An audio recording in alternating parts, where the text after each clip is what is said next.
जो लाखों सालों से एक पीढ़ी दूसरी पीढ़ी को दे रही है। जब छापे खाने नहीं थे तो सोचिए लाइफ का कितना बड़ा कोर मैसेज इस कहानी में हो। और कहानी बहुत छोटी सी है।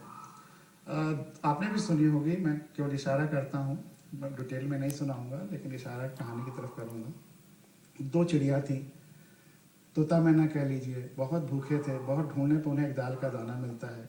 सोचते हैं वो उसे एक दो हिस्सों में बांट लें, तो एक खूंटे से रगड़ते हैं, पिलर से रगड़ने से वो दो हिस्सों में बंट तो जाता है, लेकिन आधा हिस्सा उसमें कोई दरार या छेद वगैरह रहा होगा उसमें फंस जाता है। आधा जो बाहर का हिस्सा उसको मैना लेकर उड़ जाती है। अब तोते का आधा हिस्सा है जो उसमें फंसा हुआ है पिलर में, जब नहीं निकाल पाता तो बढ़ई के पास जाता है और बढ़ई से कहता है, जैसा मैंने अपनी अवधि में सुना कि बढ़ई बढ़ई खूंटा चीरो, खूंटे में दाल बा, का खाई का पी का ले परदेश जाई। बढ़ई डांटता है, तुम्हारे छोटे से दाल के दाने के लिए हम खूंटा क्यों चीरे। राजा के पास जाता है शिकायत करके कि राजा राजा बढ़ई डांटो, बढ़ई न खूंटा चीरे। पूरी बात रिपीट करता है। राजा भी कहता है तुम्हारे छोटे से दाल के दाने के लिए हम बढ़ई क्यों डांटे। रानी के पास जाता है, रानी रानी राजा छोड़ो। रानी भी डांटती है, तुम्हारे छोटे से दाल के दाने के लिए हम राजा क्यों छोड़े।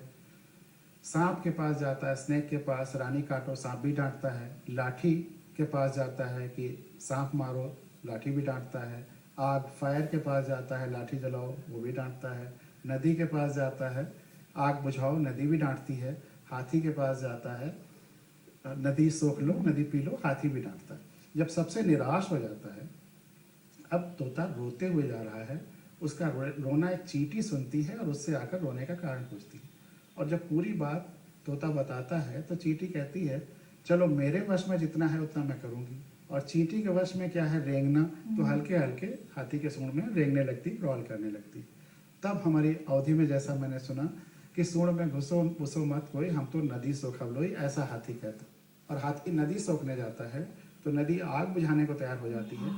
और गौर करने की बात है कि पूरा सिस्टम, पूरी व्यवस्था जो अक्रियाशील थी, इनएक्टिव थी, एक्टिवेट हो जाती है। और कैसे लिंक्ड है, अब कैसे लिंक्ड है। हाँ। और जो पूरी अक्रियाशील थी क्रियाशील हो जाती है।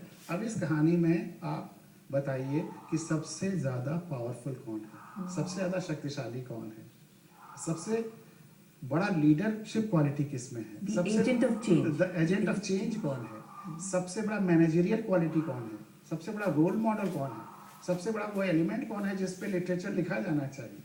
आप किसी भी एंगल से देखिए उत्तर वो चींटी आती है। और इतने बड़े बड़े एलिमेंट्स हैं, खुद राजा रानी है, पानी है, चींटी जो कितनी आसानी से हमारे पांव तले दब जाती है। लेकिन सबसे पावरफुल वही इस कहानी में बनती है। और वह सबसे पावरफुल अपने किन गुणों के कारण है। पहला सेंसिटिविटी, संवेदनशीलता। और सबके पास तोता गिड़गिड़ाते हुए गया था, किसी में इतनी संवेदना नहीं हुई। संवेदना मतलब दूसरे की वेदना को अपने जैसा समझना कि वह उसके लिए कुछ करे।